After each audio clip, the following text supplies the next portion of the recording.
आज की इस वीडियो में मैं बात करूंगा कि क्या डी फार्मा कंप्लीट करने के बाद आप क्लिनिक खोल सकते हैं या नहीं खोल सकते। डी फार्मा करने के बाद आप कितना पैसा कमा सकते हैं। क्लिनिक खोलने के लिए क्या सरकार ने गाइडलाइन जारी किया है और किस परिस्थिति में आप प्रैक्टिस कर सकते हैं। इन सारे सवालों के साथ आज का ये वीडियो होगा।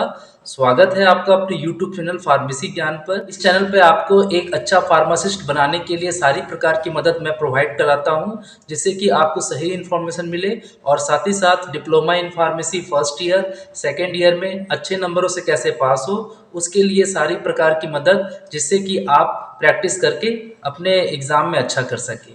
चलिए बात करते हैं कि आज का जो हमारा टॉपिक है कि क्या डी फार्मा करने के बाद आप क्लिनिक खोल सकते हैं या नहीं।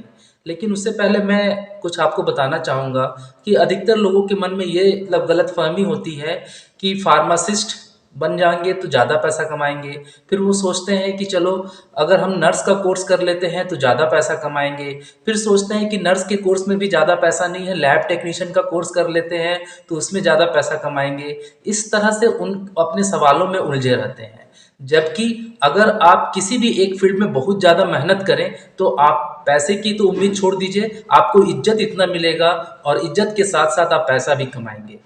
अब बात करते हैं कि आपका जो सवाल था कि डी फार्मा करने के बाद फार्मासिस्ट जो है वो क्लिनिक खोल सकते हैं या नहीं।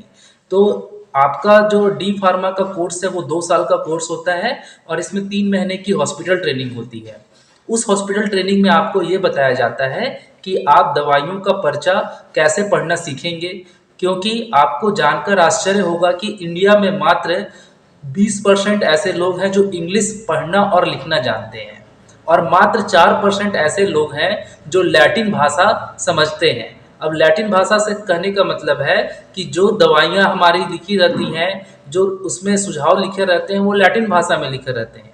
यानी पूरा भारत में 4% ऐसे लोग हैं जो कि लैटिन भाषा समझते हैं, यानी पर्ची को पढ़ना समझते हैं, उसे समझना समझते हैं, जो कि आप डी फार्मा कोर्स करने के बाद आपको सिखाया जाता है जब 3 महीने की हॉस्पिटल ट्रेनिंग होती है। अब आप सोच रहे होंगे कि मैं क्लिनिक अगर खोल दूंगा तो मैं ज़्यादा पैसा कमाऊंगा। ये गलत फहमी है। आपको सिर्फ ड्रग लाइसेंस मिला है जिससे कि आप दवाइयाँ मरीज को दे सकते हैं। आप सोचिए कि डॉक्टर भले ही मरीज को देख सकता है, उसकी बीमारियों की जांच कर सकता है, लेकिन उसके पास ड्रग लाइसेंस नहीं है। वो आप ही के पास भेजेगा दवाई खरीदने के लिए।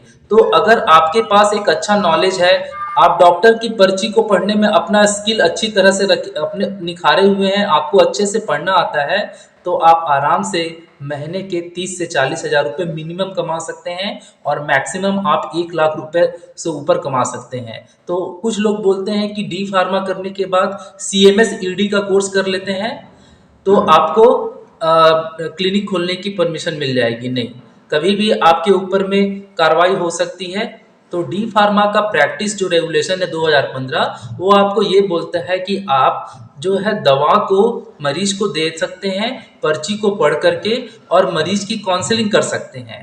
तो क्या यहाँ पर एक सवाल उठता है कि अगर कोई मरीज आपके पास आता है और अपनी समस्या को बताता है कि मुझे यह दिक्कत है, तो क्या उस परिस्थिति में आपको दवा देना चाहिए या नहीं देना चाहिए। तो वैसी परिस्थिति में आप मरीज को यह कह सकते हैं कि मैं आपको 1 डोज दवा दे रहा हूँ या अधिक से अधिक 2 डोज दवा दे रहा हूँ, आप इसे खाइए, आपको थोड़ी देर के लिए राहत मिलेगी, लेकिन आप जा कर के हॉस्पिटल में जो डॉक्टर हैं उनको अपनी समस्या बताइए और वहाँ उनको दिखा करके आप पर्ची मेरे पास लाइए, तभी आपकी बीमारी पूरी तरह से ठीक होगी।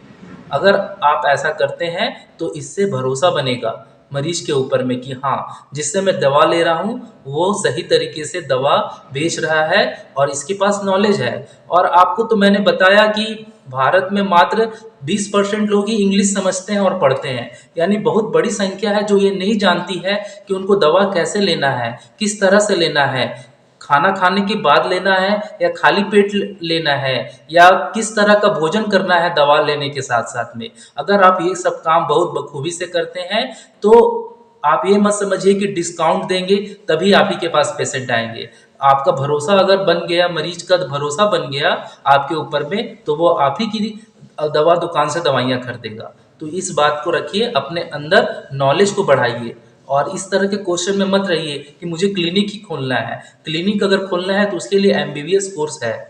तो आप डी फार्मा करने के बाद एक बहुत ही अच्छा इनकम कर सकते हैं, 1 लाख रुपए तक महीना कमा सकते हैं अगर आपके पास अच्छी नॉलेज है और अच्छा आपके पास प्रैक्टिकल नॉलेज है कि किस तरह से दवा की पर्ची को पढ़ना है और मरीज को किस तरह से समझाना है। इसके अलावा आपके पास कोई भी क्वेश्चन हो कमेंट बॉक्स में छोड़ दीजिएगा। मिलते हैं नेक्स्ट वीडियो में। Bye bye.